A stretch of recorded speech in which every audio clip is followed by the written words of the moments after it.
PCOS polycystic ovary syndrome অর্থ হচ্ছে দেরিতে মাসিক হওয়া, যাদের 2 মাস 3 মাস পর পর মাসিক হয়, হরমোন শরীরে ব্যালেন্স করে না, তারপর ডিম্বস্ফলন ঠিকমতো হয় না, অর্থাৎ ডিম্বাণু ছোট হয়, বড় হয় না, অথবা ডিম্বাণুর সংখ্যায় কম, অনেক ছোট হয়ে যায়, ওভুলেশন হচ্ছে না, অনাকাঙ্ক্ষিত ওভুলেশন, হরমোনগত পরিবর্তন,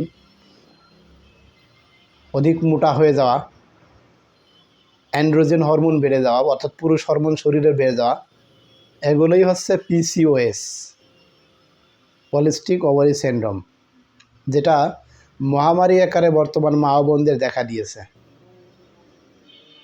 এটা থেকে পরিত্রাণ করতে হলে আপনার লাইফস্টাইল পরিবর্তন আনতে হবে, অবশ্যই লাইফস্টাইল পরিবর্তন আনতে হবে।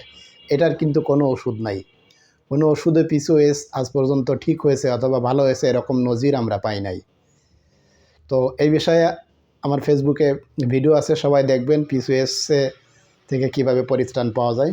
অল্প দিনের মধ্যে আপনি পিসিওএস সেরে উঠবেন এবং কনসেপ্ট করবে আমার মা ও বোনেরা। সবাই ভালো থাকবেন। আসসালামু আলাইকুম।